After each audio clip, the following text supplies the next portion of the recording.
is the same exact search as Pinterest. Same thing, niche quotes, niche humor, niche memes. Just search in the images side and look for those memes, quote photos, and e-cards, and that's it. Designs cost money. So before you send off any random idea to get designed, it's good to know the concept is something that has a chance of selling. That goes back to having that high success ratio. So what you basically want to do is ask yourself a few questions for every concept that captures your attention before you decide to send it off to your designer or put it on your list to go to your designer. Here's your questions. Is it a laugh out loud concept or a soft spot / pride concept? If the answer is no, then you probably want to leave it alone. All right? Yeah. 2 buyer emotions you need to stick to. And we've already talked about which one works best for which products. Always keep that in mind. But for any product, this is the question you want to ask yourself. Is it a laugh out loud concept or a soft spot concept? You should get a yes, out of that question. It should be one or the other, not something. If it's not that, then it's too bland. It's going to be too basic. It's not going to evoke the emotion that gets them to pull out their card. Always keep in mind which one works best for which products, as we discussed earlier. Next question. Is it a tailored concept? Does it feel personalized for that particular niche? All right, always ask yourself that question. The answer should be yes. If it's a cookie cutter concept, totally fine. That's fine. But in most cases, the answer to this should be yes. But even if it's a cookie cutter concept, just make sure that it's a cookie cutter concept that still connects with the niche.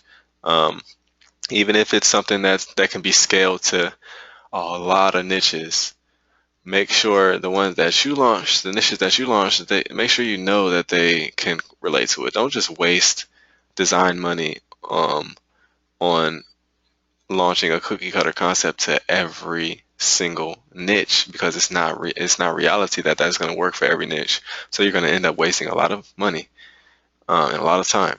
So always look at that. Like, is it a tailored concept? Yes. If not, if it's a scalable concept, all right. Have you seen this before? Have you already seen this scalable concept being advertised to this niche? If you have, then you might want to think about not doing that. If you haven't, that's a great thing. That's one of the times where I really like doing scalable concepts, when I get into a new niche or a niche that hasn't been hit up 100,000 times, and I just grab a real quick scalable concept, throw it in there, and it sells because the niche hasn't seen it yet. That's the only other good time to really do it. When the niche hasn't seen it yet, or when the scalable concept is so good that it feels like a tailored concept. Hope you guys understand that. Use this simple qualification system when deciding if you should choose a certain concept. This allows you to make an educated guess of the concept's potential without putting your own opinion into the mix.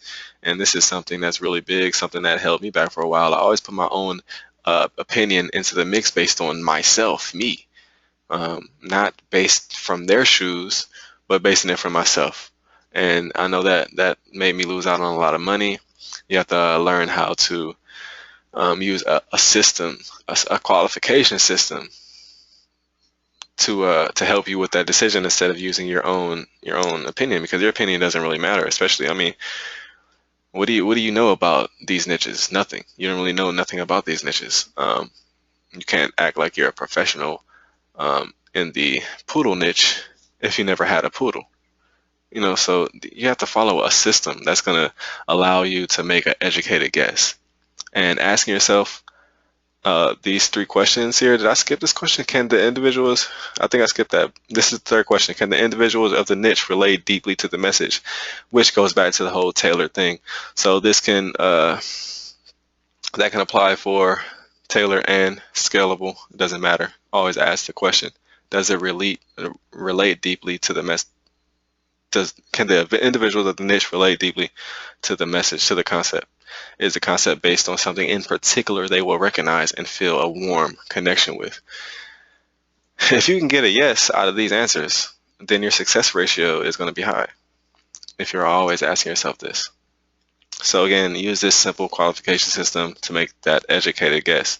To follow Pedro and Mariana's footsteps, start off launching at a slower pace. Focus more of your time on choosing solid concepts based on what you've learned so far. And once you get the hang of it, you can increase your launches without sacrificing concept quality.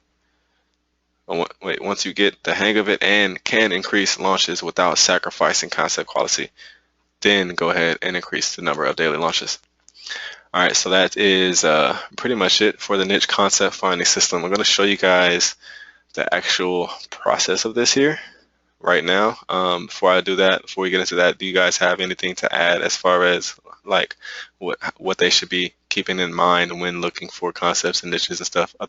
Yeah, don't, as we said before, don't overcomplicate it, but always put in mind that the concept is really, really, really the important, the best, the more important stuff in this industry, because the thing that will makes the difference is the concepts. So when you launch a new campaign, a new shirt or a new necklace, you have to put in mind that it can be related to the audience. The audience, when see the shirt on the news feed, must say like, oh, this is really for me, I need this, I really want this in my life. This kind of comments that you really want to have a successful campaign. So you have to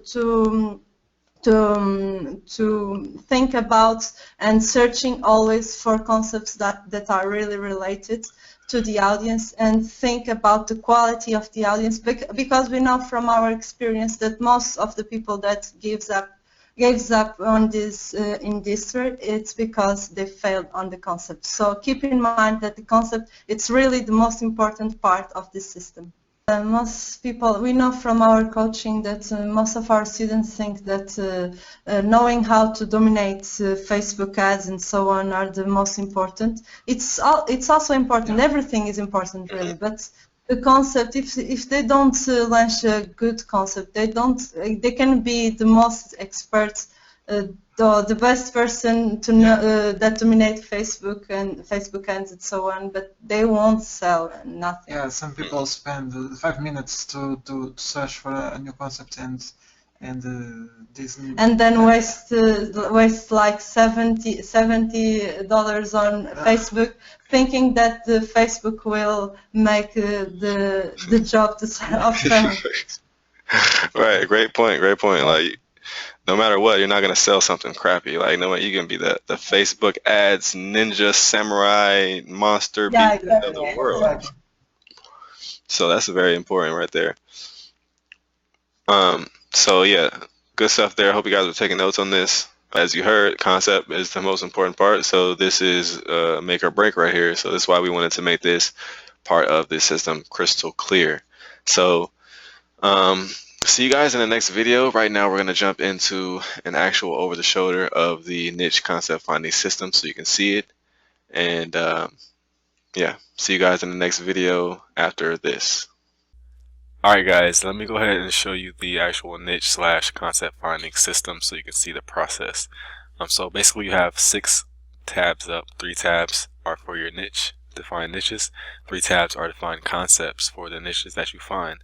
And again, if you have a niche, if you already have a niche in mind, just go ahead and go to Pinterest, Webster, and Google to find concepts. If you need to find a niche or come up with a niche, the niche inspiration tabs are where you need to be. So for a Teespring search, you just use the search here to search for general keywords that might be in the subject lines of campaigns. So like limited, and you'll just pretty much look through all of the shirts here and take note of each niche. And if you see a niche that you're interested in, then you go and take it over to your concept inspiration tabs and start using your searches over there. And so you can just play around with these general keywords here. Just put in a bunch of general things here like that so you can get a different set of shirts every time you search. Pay attention to the actual subjects here to give you some ideas.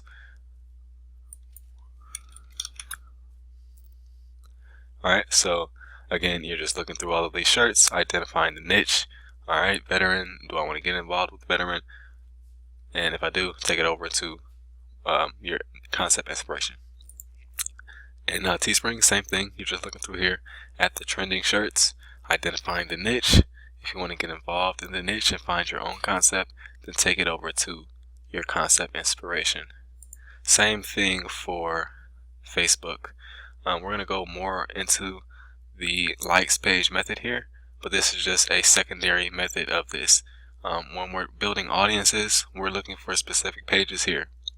But I also like to go to passionate fans of any niche and just look through their likes page here and see if anything pops up at me. And if something pops out at me, then I'll take note of the niche, go look more into it. If I see like a page that it looks like it's interesting and has a big following and I don't know what it is, I'll look into it. If I see a theme pop up a number of times, like a niche pop up a couple of times, then I'll look into it. So this is actually one of my favorite ways for looking for new niches. Alright, if you have any questions about any of these methods, do let us know.